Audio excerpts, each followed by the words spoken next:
Hey everybody, this is Eddy Dacius. We here with another episode. We excited to have a special guest. We have a doctor in the house. All right, so her name is Gloria Oikelome, and she gonna tell us about her journey. But before we get to our guest, let's give part to our sponsors. We have Dacius Facility Management. Call them now 617-237-0106 or go online at daciusfm.com.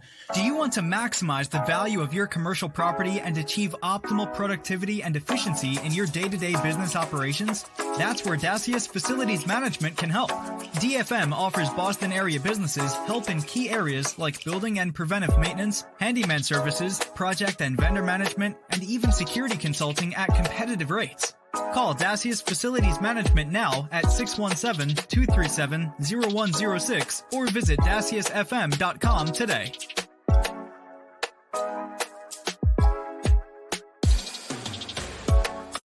daciusfm.com. You can call them now 617-237-0106. Like we said, we have our guest today. Her name is Gloria. Gloria, how are you today?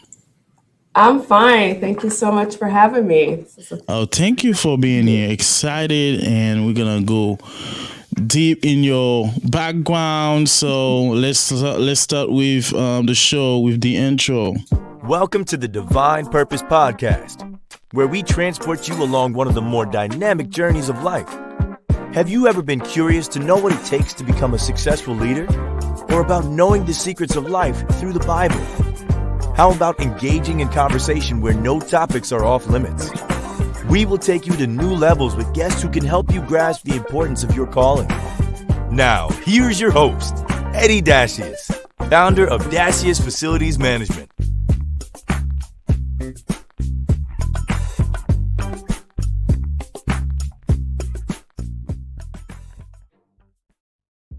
All right, this is Eddy Dacius with Divine Purpose Podcast. We have our guest, Dr. Oikelome. She's an accomplished educator, scholar, and administrator, and she has more than 20 years as a career in the higher education. She currently serves as a provost and a vice president of academic affairs at Delaware Valley University. This is my word, but we're going to have Dr. Gloria tell us more about her with this famous question we have. What can you tell us about you? Well, again, Eddy, thank you so much. It's my pleasure to be here. I always start with saying I am a mom, I am a wife, I am a daughter. And for me, those three things actually come before my professional title in terms of just life and priorities. So in the midst of being a mom, a wife, a daughter, I'm one of 7 children. So family and community is really important to me. Yeah. And then I serve as Provost, Vice President of Academic Affairs at a Delaware Valley University, which is a private institution out in Pennsylvania. So I look for just ways to balance all those things together, but I'm very passionate about education and mentoring young people. So it's always just, it's a blessing, I believe, really every day to go into work and really impact the life of young people in education, especially young people who look like me because they don't really see representation in leadership positions. So it's always a great opportunity to mentor students as well. So. Well said, well said. So, Gloria, let's go to you just mentioned you have 7 siblings, right? If I got it right. So, Yeah. How was it growing up in your household? Or what was the dynamic? So not only 7 siblings, but I'm the only girl of all 7. What? Wow. So if you can imagine, some days I actually sometimes say at meetings and things that if I can survive growing up among 6 boys, and I'm number 5, Okay. but my parents always put me in charge. I think being the only girl, and somehow for them, it's like girls are, more responsible. Possible, yeah. So I was always kind of put in that role of, okay, mom and dad are going to not be in the house. You make sure everything is okay. You let them know if they do and if your brothers don't behave. And so Wow. So it was a little crazy. And even now that we're all adults, I still say to my brothers, I have stuff on you that mom and dad don't know, so you just need to treat me nice. Yeah, you blackmailing them, right? So how was it? So what was it competitive? Like, can you tell us to where like everybody getting sport? Was it just education? Can you tell us what Yeah. was it going So on? it's interesting because one thing about myself is, I'm a child of immigrants. So Yeah, my parents immigrated to this country from West Africa. yeah, But America's home for myself and my siblings. So I grew up in this very cross-cultural family, yeah, trying to navigate American life. And we still joke and say my parents raised us like we never left the streets of Lagos. So some of the things that, some of our yeah, friends, like our American friends or, our white friends or even our Black American friends would get away with, we would say, oh my gosh, if we ever did that, we find ourselves back on a plane to Africa or something. But my parents, two things my father always said, and I'm grateful my parents are still alive today. They're in their 80s, but just enjoying their golden years for all yeah. their hard work. But my father always said, God, family, education, in that order. God, family, education, and he would always say, anything you want to do in life, if you don't put God first, it's not going to succeed. And then, in life, always make sure you prioritize your family, because sometimes when the world is not treating you right, you always have that support system with your family. So Yeah, your family wow. is important. And that stuck with me as an adult. That's why when you said, tell me about yourself, I started with, I'm a mom, I'm a wife, I'm a daughter, and then I'm a vice president. Right? Wow. Because there's some days when work is really tough, but my support system at home is what gets me through. Right. And then finally, education, for my parents raising 7 children in America, we didn't have a lot. I grew up in the inner city. It was crazy. It was rough. My brother's gotten a lot of trouble in different things that they shouldn't be doing. So my father was very strict because he wanted them to succeed. And, my parents worked multiple jobs to put us through school. And, sometimes some of the things you see today that, still are upsetting in terms of some of the issues that still exist in our country. We faced a lot of that, because a lot of people didn't tell, they didn't tell my parents about all the different educational opportunities. And we were all very smart, my brothers and I. So sometimes teachers, they didn't even know what to do with us sometimes. My one brother, he's a medical doctor today. He skipped 2 grades. I skipped a grade. We were always wanting, like, what's the next thing? We couldn't get enough education. And I think all our teachers were white, and maybe they didn't know what to do with that. Like, you have, these Black students in the classroom, but thankfully, we're eager for education. Yes. So but thankfully we had a couple teachers who really saw something, and they kept pushing us and they kept challenging us. And my father, hung on to that. So we were pushed hard. And even like, most kids, it's like, oh, it's summertime, summer vacation. We were like, oh, it's summer, because we know that's like extra study. What? Whoa, Gloria. So you said in summertime you got extra study? Extra study. My father would look for like tutoring, or because he would tell us in Africa, in West Africa, and he would do the accents that we go to lesson, like when you're out of school, you still have to go to lesson. So he would say, just because you're in America doesn't mean you're going to be on vacation. So Haitian, and one thing you just mentioned. So I used to get lesson outside of school too. See, so you get it. It's all in our culture, Afro-Caribbean. But I didn't know that. I didn't know that. Wow. So now, but I had some free summer off, but I think. Well, my brothers found all kinds of ways to sneak out. As boys, they would go sneak and play football or soccer, because that my father says that's the real football, is soccer. Yep. But again, being the only girl, you're supposed to behave. So I would be the one back home still reading my books, and my brothers would be out playing. But I grew up in a very strict household, but I always say to people, it was a house full of love. So you didn't, even though sometimes you saw that strictness, like, okay, my friends have all this freedom, but you also knew that you were loved, you were supported. So you didn't necessarily rebel against that. So, looking at and hearing you talking about your experience with your parents, can you pick a few favorite memories you will share with us today from your childhood? Yeah, I think, one of the key memories I always remember would be the holiday time because, as I said, Mm, our parents worked multiple jobs, so we didn't have enough. But I remember my parents always making sure, like, the holiday was special. Even though, wow. I would get back to school the next after the holidays and I would see my friends with all these kind of expensive gifts and things they got.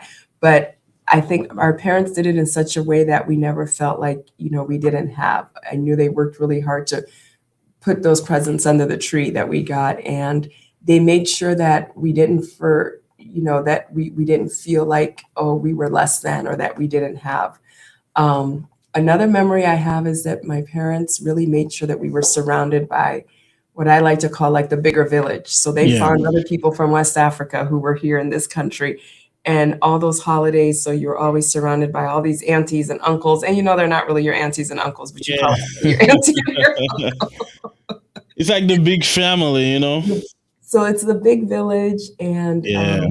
so you just felt a lot of just love and support within that, and those are just the things that stand out for me. And again, it's what's influencing how I'm trying to, how my husband and I were trying to raise our children and make sure they're surrounded with love and with, even with all the challenges in our society. I just have those really good memories of the holidays. And then I remember when my parents took us back because they wanted us to understand the culture and our heritage and the country that, we came from. They didn't want us to lose that. So I remember those first few trips as a young child going back and just being like, wow, this is just amazing, that you have this culture and you have this heritage and being able to just meet all these extended family members that you didn't know. Yeah. And so, yeah, those were some special memories. Let me ask you this question, if you allow me to. Is what are the three most challenging event in your life, and how did they challenge you? Wow. I think one of the most challenging events I remember when I went to college. And so remember I had this upbringing where, and my parents really brought us up believing that we could do anything, right? They have brought us up believing that, with faith, with family support, with education, with working really hard, you can do anything, you can be anything. And we kind of just grew up with that, like that fearlessness as children Yeah. would have. And I remember when I went to college and I was majoring in biology and I had to do, this chemistry course that was really, really challenging. And it was actually really like my first experience with someone treating me differently because of my skin, like someone Hmm. sort of sending me a message that you can't get through this because people like you don't achieve this. Wow. And it was said in such a way that it knocked off my confidence in such a huge way that I just remember thinking about it like, wow, here's this instructor who's just, you know, and much later in life was when I found out because then I became a faculty was that it was the way he was teaching. It wasn't me. But as a young person, I didn't know it at the No. time. So Wow. I internalized that and it really messed with me psychologically. But you know, I have a mother who she's not playing around when it comes to her kids, right? So We when I want went that. home and I said, this is what he said, and he said you should just drop this course because Mm, courses. And I remember exactly what he said. He said, subjects like this are difficult for people like you. And I was like, what does he mean, like people like me? And yeah. I just it hit me in such a hard way. And I came back and my mom was like, you how dare she broke off in all kinds of things that I probably can't say in a podcast. Yeah. And she just said, no, we're going to get you through this. And I was surrounded by such a support system, but also mentally though, it took a while for that mindset to just, with support and But love for that to change. And I'm happy to say it's a success story because 5 years later, after I not only finished and graduated, I got my master's. I actually then went back to my old university and was hired as a faculty member. And Wow. this man was still there. So I remember the first faculty meeting where I walked into the room and he looked at me and I looked at him and I saw respect in his eyes because now we're equals. Like Yeah. I've earned the right to be But here. wow. And in my mind, I was thinking, well, no thanks to you. But then my mother would always say to me, well, actually, thanks to him, because sometimes people thinking you can't do something can actually become a gift, depending on how you react Approach to it. it. Yeah. You And embrace it. so, exactly. Wow. So, Gloria, this is what I like about this podcast. First question I ask is, what can you tell me about you? And I don't have an order for all the questions I sent you. And now you've taken me to another journey where, not the same journey, but this is not what I expected. So Right. let's go to, okay, you have immigrant parents and you and your siblings are thriving in school. You guys are eager for knowledge. Where did you find that balance in terms of some people, their parents would not be able to help them Yeah. with their education's challenge or the requirement to help them with their homework Yeah. because of the Yes. gap? So Yes. how was it for you?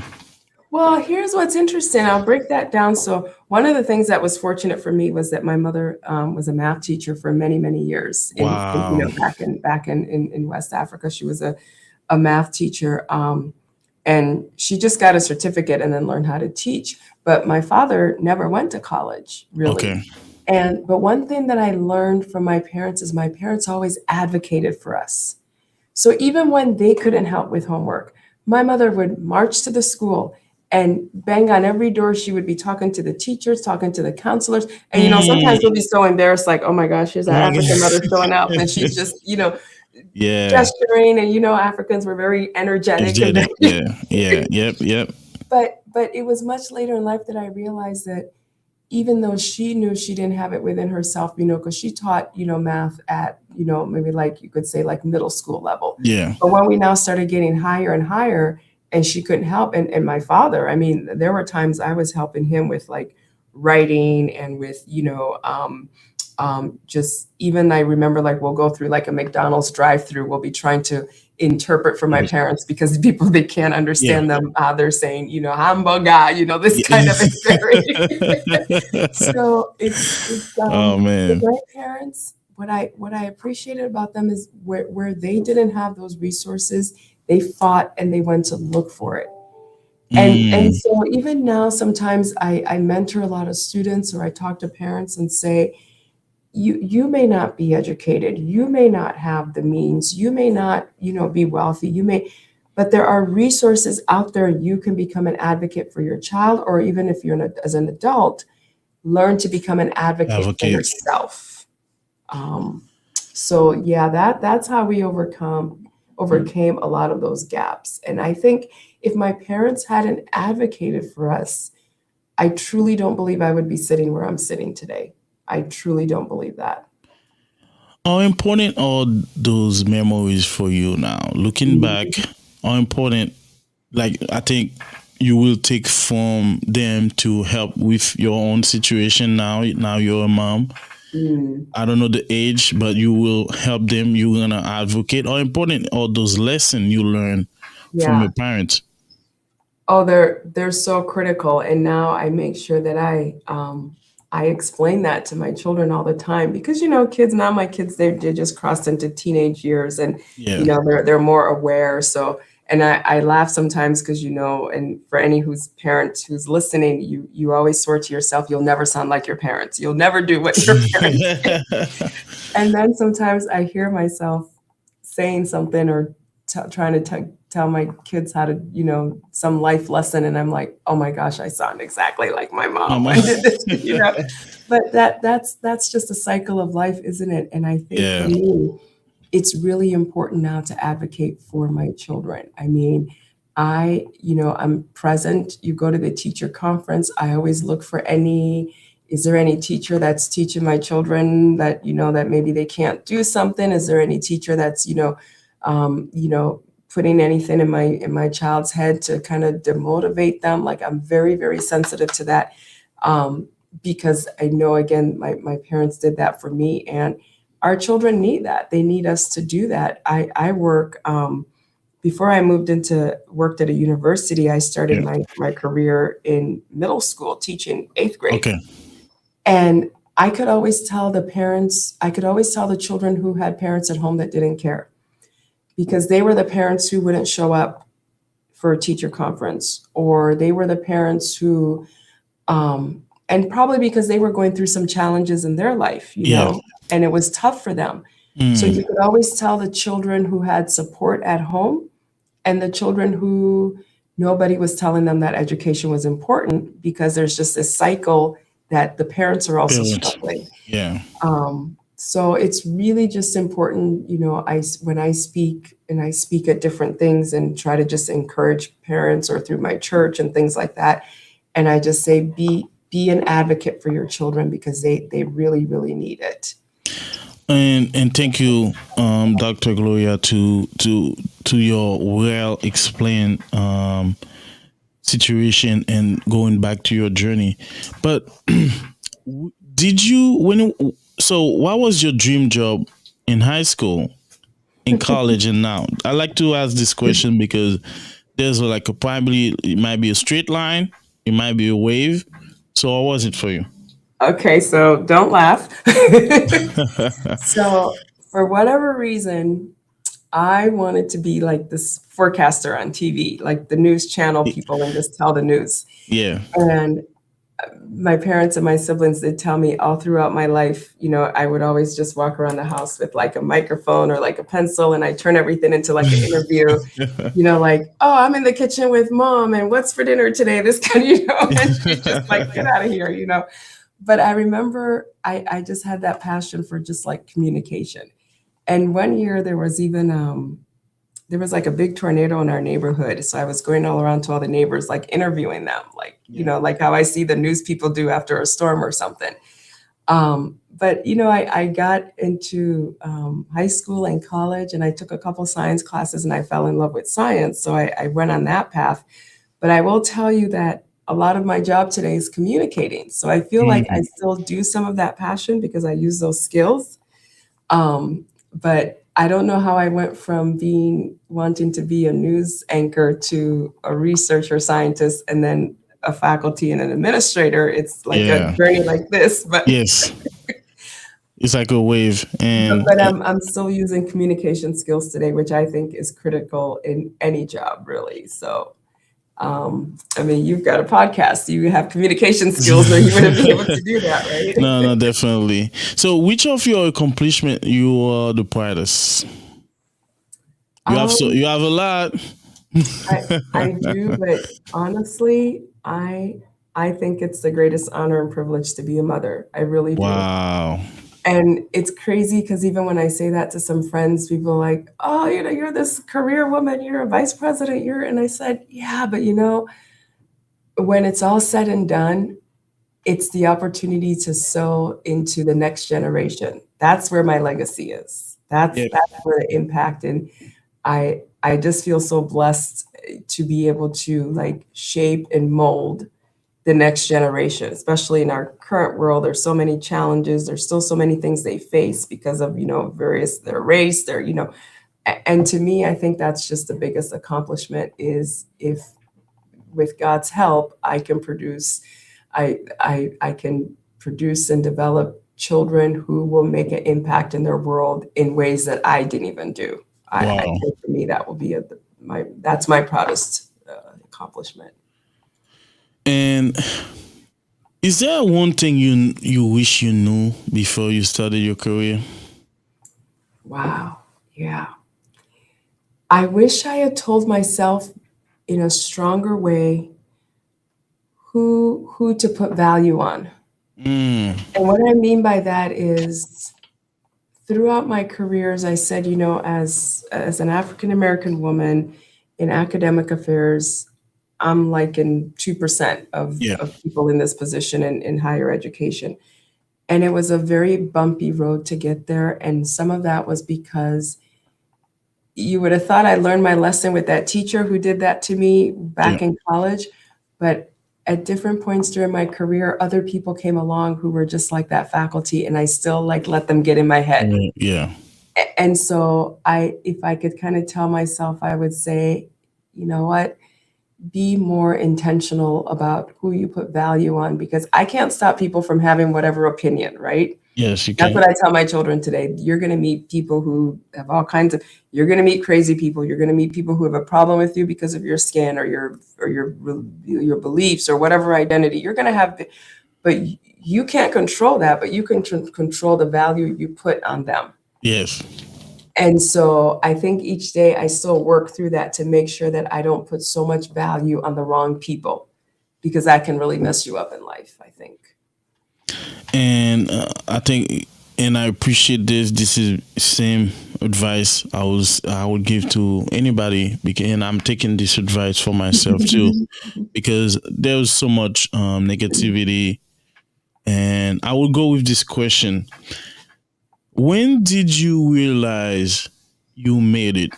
The reason I ask this question, because there's this big imposter syndrome where people don't feel like they don't belong. But when did you realize that, oh, like it's like they announce it, here is Dr. Gloria. When did you realize like you made it, you got it figured out, you settle? It's interesting. I think I would say maybe this was about 4 or 5 years ago, where as a vice president of academic affairs at not the institution I'm in now, I was VP at another institution. The first year when at graduation, and if you know anything about a typical college graduation, you have the people, you put on your big robes, and so by then I had my doctorate degree. And instead of being, I went from the person learning to getting my own degrees, then teaching in the classroom for many, many, many, many years. And then suddenly you're on this big stage, hundreds of students graduating, thousands of people in the audience. And I was a person handing people the degrees and shaking their hands. Wow. And I just remember in that moment where I thought, wow, God, this is you, right? Wow. And I went from the person of, can I make it? Can I do this class? Here's a faculty telling me I can't do this class. So I am now the one saying, I'm conferring this degree on you, because I've earned that privilege to do that. And that was, it was a very emotional moment for me. I remember that day. And although now I don't know that, I think you have different moments where, God reminds you of his grace and that you made it. Because if you're not careful, your head can get in the way and still bring that imposter syndrome back, right? Yeah. Even now, I'm working in an institution where, I'm the first person of color in this position. I'm the only person who looks like me in the whole president's leadership team. And you walk into the room sometimes to give a presentation, and if you're not careful, those thoughts can come back of like, do I belong? Do they, am I competent? And then you just have to tell those thoughts. Yes. Yeah. Yep. You have to be strong. And I will kind of dive deeper in it, because I feel like there's a lesson people can learn from it. And as you in your position, and which makes sense. So how do you stay grounded? Yeah. How do you stay focused? How do you keep going? How do you keep the light up? Yeah. Well, I'll answer the first question. How do I stay grounded? Gratitude. Every day I wake up, I'm saying, God, thank you for where I am today, because it's not because I've arrived. It's not because I'm the smartest person in the room. It's not because I have it all together. It's by your grace. So I am grateful. I think when you lose a sense of gratitude, you can really go to all kinds of not good places in Yeah. your head, because when you're not grateful, then you become arrogant. And when you're arrogant, you look down on people, and it's just a bad domino effect. So I stay grounded by being grateful and reminding myself that I didn't get here just by my own, and then I stay, just hopeful and optimistic by, they're kind of linked together. I always think the same God who got me here, he's going to get me Give through me some. whatever, Yeah. whatever Yep. is the next Yeah. step, right? So, yeah. So let's go. Let's look back in your past. In college, I don't think you had any idea that's where you will be. I'm just guessing. You probably. Not even close. But how was Gloria? Why how was Gloria in that mindset? So what was it for you in terms of, okay, in college, were you down to study? Were you partying, like hybrid party, study? So No. let's get a sense to your college experience. So here's the thing. I think if you were talking to my brothers, they'll probably tell you they partied their way through college more than me. I think this whole idea of being the only girl growing Yeah. up like in an African household, Yeah. even if you want to go party and do things you shouldn't do, you see your mom's face, just Yeah. Like it's like a I reminder. I loved I got involved in a lot of activities, and Okay. I loved athletics, so I participated. And I think I just had a good experience. I had a very small group of friends, and I just enjoyed the journey. But I don't think I would ever put myself as this crazy partying person. Yeah. I think I was just too scared. which pay off, I think some people will balance it, and that's like you had a different calling. Yes. So before we continue, let's take a break, and we'll be back with Dr. Gloria Oikelome.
Hey everybody, this is Eddy Dacius. We're back with our special guest. We had Dr. Gloria Oikelome with us today, and she did a great job telling us about her journey, and we have her for more questions. The question I will ask her: what is one piece of advice you will give somebody starting their career now? I would say just dream big and don't limit yourself. It comes back to everything I've been saying, that you're going to have the naysayers. You're going to have the people who they think they know you, and they think they can tell you what you can and you can't be.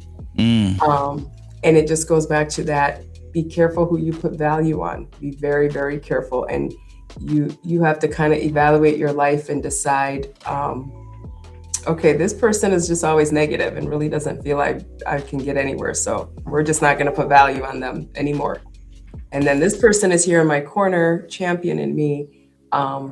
Then yes, I'm going to put value on them and use that to motivate me. So it's about surrounding yourselves with the right people. So who has been your most support, your biggest cheerleader in terms of allowing you to keep going, and as you accomplished many things, so to kind of help you focus on your goal? Yeah, well, I've already shared about my parents, so obviously they shaped and molded a big part of my childhood. But as I got older and started early in my career, God just put some really just wonderful women and mentors around me. So, find mentors. I have a couple aunts that were just really instrumental in my life. And then now later in life, I would actually say I think my husband is probably my biggest cheerleader because I got my second doctorate degree much later in life when my kids were like Wow. 5 and 7. And I needed to go back and get this degree for my career progression. And I was like, how am I going to go back to school after all these years? I'm just done. And he was like, nope, you're going to do this. You're going to do it. We're going to get it done. And so to just have that support is really been a blessing. And I think so too. I think looking at your biography and everything you accomplished, and is there a position you had the most joy, or you like? I don't know if you can say. Yeah, I love that question. I don't know if there's one job that I will say, but I think every job along the way, there were elements of the job that gave me joy. I really love where I am now at this institution. It's just a really special place, so that it's given me lots of joy. But I think I can say that about a number of places I've worked at. And then there were a few places that didn't give me so much joy. So looking back, because some people said bad experience can be like a lesson learned, or can be something you use for the greater good in your life. Yeah. Is there any situation you had which wasn't pleasant, Yeah. but looking back, you used to get you through something now? Yeah. Well, I think the one I already shared with that teacher, and although it was really my parents who used that, so I don't know if I could credit myself 100%, but I will say later in life, in sort of my first couple jobs in the career, I had some really, really tough, supervisors. Yeah. Like, I feel like they woke up every morning and they decided their goal was just to make my life miserable. Yeah. And it's so funny that now that I'm in a position where I supervise so many people, when sometimes people who report to me or, people that I oversee want to do, I always have like that leader in the back of my mind because I remember how I was made to feel. And I always say, I would even tell myself during that time, if I ever get to a position of authority, I won't lead it this way. So sometimes you learn or you become in life by what you observe that you shouldn't do, right? Yeah. So sometimes we always say, be a good examples, a good role models, but sometimes the things that stick with you the most that say this is the kind of leader or the kind of person is when you observe somebody who was doing the wrong thing. And then you said, oh, that will not be me. Right? No, and I agree. What do people misunderstand about you the most?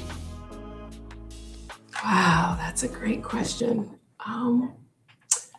I think because my life is this intersection, right? I have this whole African culture that has all kinds of different traditions and values that I have to navigate. And then I have this whole American culture. And then within American culture, there's like Black culture within American culture. Yeah. And I think sometimes people don't know what box to put me in because there's so many, there are days when I have to think with my African hat. And then there are days when I just think okay, as an American. And then, because I remember growing up, sometimes the Black American kids would say, why are you acting white? And then, in African culture, then my father would say something like, oh, but you're African, you're not Black American. And I'm like, what does that even mean? Then, then there's Black culture within America, and I don't always align with all that. So I think until people get to know me, they're sometimes a little confused, because they have their stereotypes, right? People stereotype how they think you should be. and sometimes they either don't even take the time to get to know you, or they make assumptions about you. Yes. So yeah. I think it's time for Hot Topic. Hot Topic, it's a segment where we talk about important topics, questions related to your career or yourself, question about our audience would have the chance to ask Dr. Gloria today. Let's go with Hot Topic.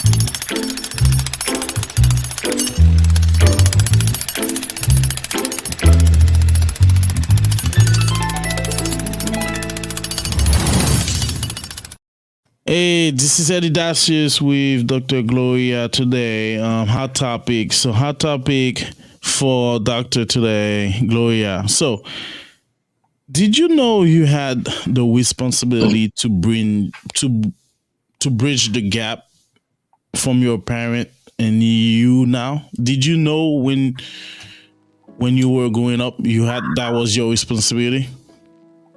I love that question. I don't think I've ever been asked that question, even though it's such a huge part of my life. But I didn't know it then, even though we were doing it all the time.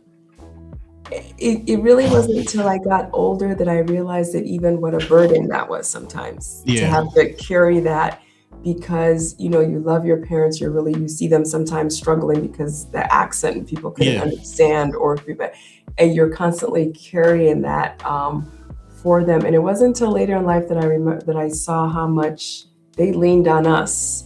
But when it was happening, sometimes as a child, you just do things and you don't really think about it. Yeah.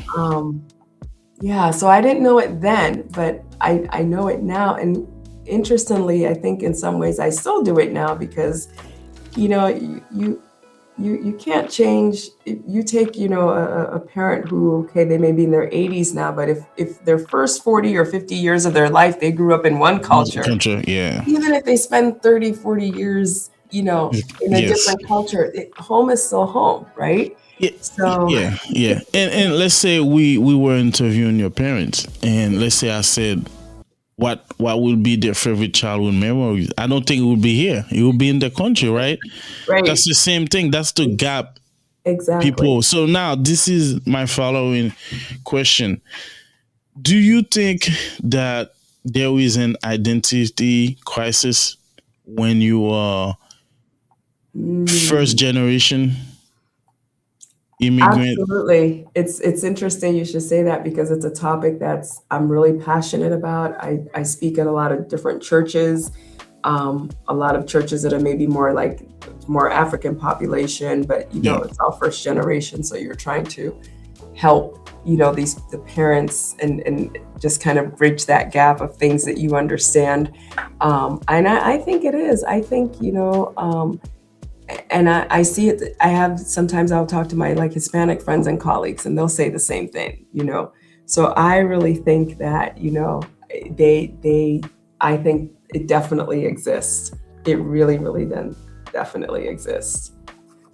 So this is one thing before. So I'm a father of two, and my son is 4, my daughter is 2. So okay, excellent. So they're really young. But where I'm at is there are some things, and I was telling my wife, we kind of have to keep up with the technology, keep up with education. Even we are educated. I have my wife, she has a master, I have a bachelor. I'm working into, but you have a PhD. I don't know about your husband, but my question is, do you think there will be a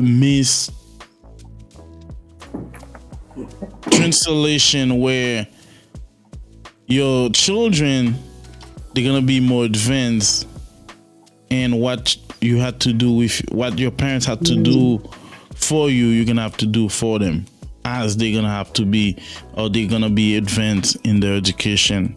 Yeah. Well, I think so my husband also has a PhD, so with Dr. and he's a professor at a university. Okay. And I think we definitely instilled in our children education, and isn't that every parent's dream? I know my parents look at us today, and by God's grace, we sponsor our parents, Yeah. we pay for their home, we send them on vacations, and as a way to say thank you, right? Yeah. And definitely now we're living a better life than they did. Yeah. And I think when I look at myself and my siblings, the ones that have children, our children are living even a better life than we Yep. did. Yeah. So we hope that, they will continue down that path, and then their own children, and I tell my kids all the time, you better take care of me. Don't put me in a nursing home. Don't put, Yeah. No, that's good to hear, because as technology is going fast and people are learning new ways to be educated, we still have to keep up and we still have to catch up in terms of like what's going on out there, Yeah. and be in the mindset of Yeah. It's not like it's a long-term journey. Education is a Listen, long-term journey. I still don't. Every time I get like a phone upgrade, I just hand it to my daughter, like, okay. Yeah. The way they're communicating and the way they're navigating Yeah. life is so different than what we had. It's amazing. So let's go with this now. Looking back, and maybe it's not. It's an unfair question, but looking back at your parents and at your sibling, I don't know if you can answer that question, but it's a challenge, it's a hot topic. Who do you think accomplished the most? Wow. Between myself and my siblings, or myself? Yeah. Yes, yourself and your siblings. I hope they're not listening. So honestly, I mean, I am, I'm a doctor, a PhD doctor. I have a brother before. I have my oldest brother is a PhD, he's an engineer. And then we have a medical doctor. So there's 3 doctors in the family. Yeah.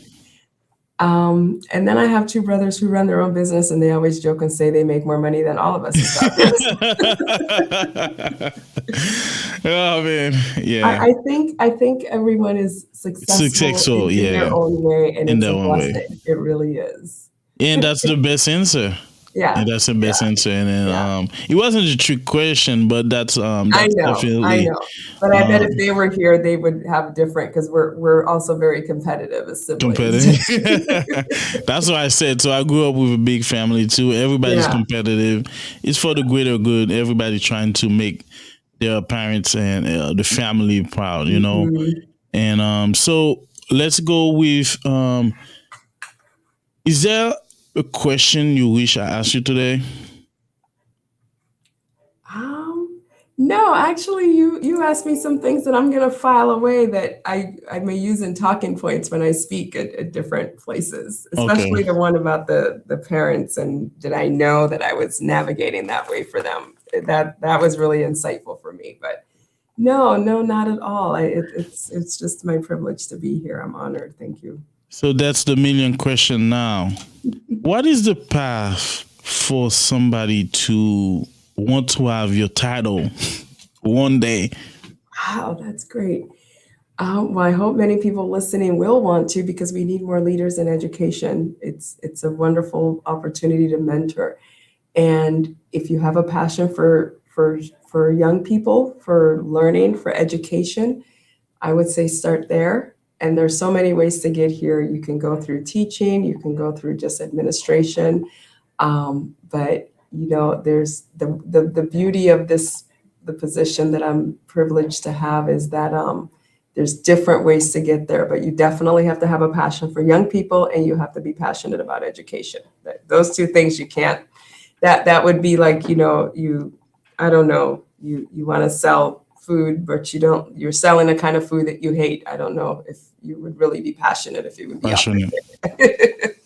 And I think that's great to hear in terms of what your responsibility is. So the next question is now, what is a typical day for a provost and a vice president of academic affairs at Delaware Valley University?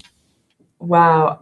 I don't even know if there's a typical day, but most days I oversee different schools, so the grad school, School of Life Sciences, School of Business, and I meet with the deans. We talk about, programs and how we can improve.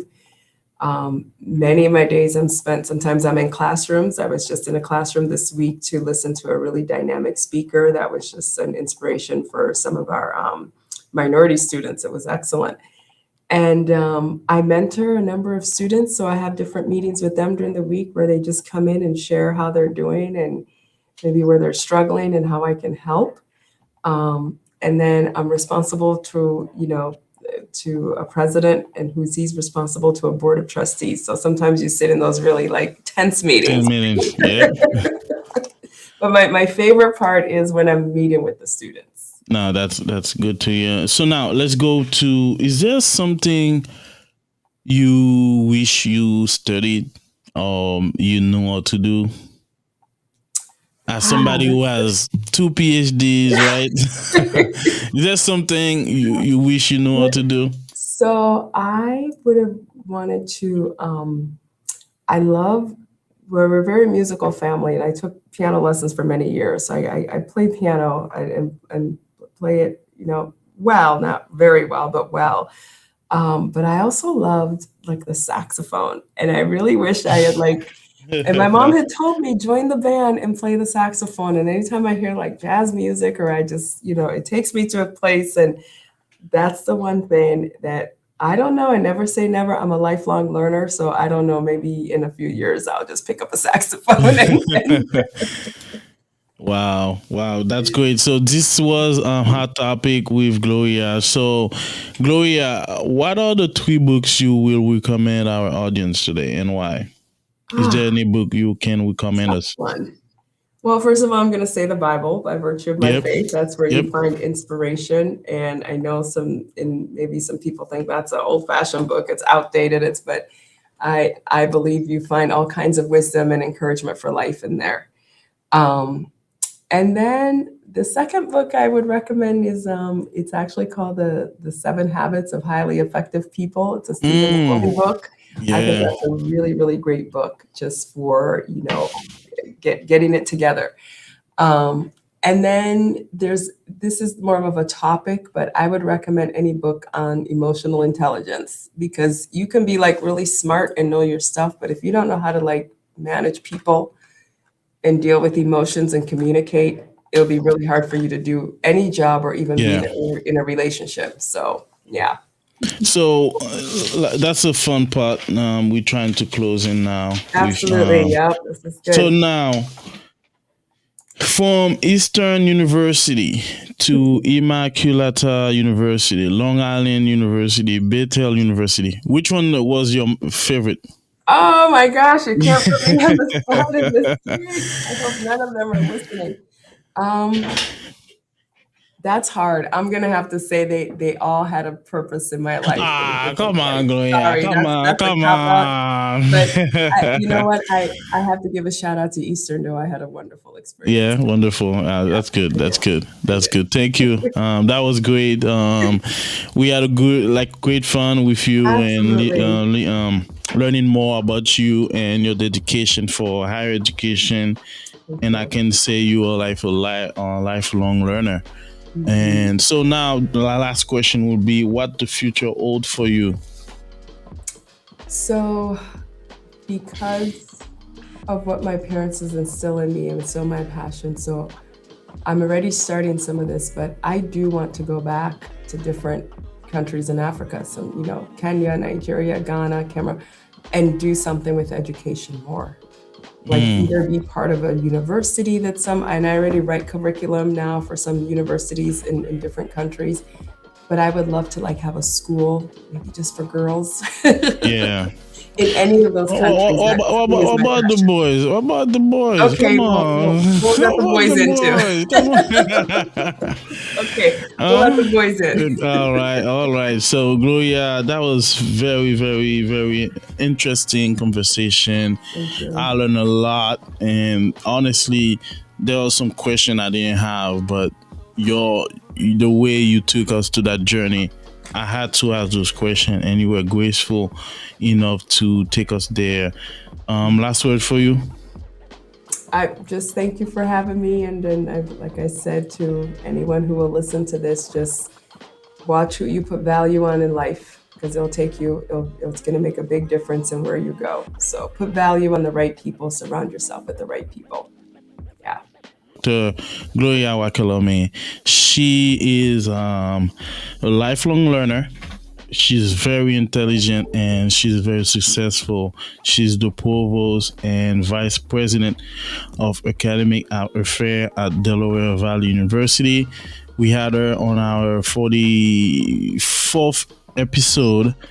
Please check us online, www.dppodcast.com, or wherever you listen to your podcast, on Apple Podcast, Spotify.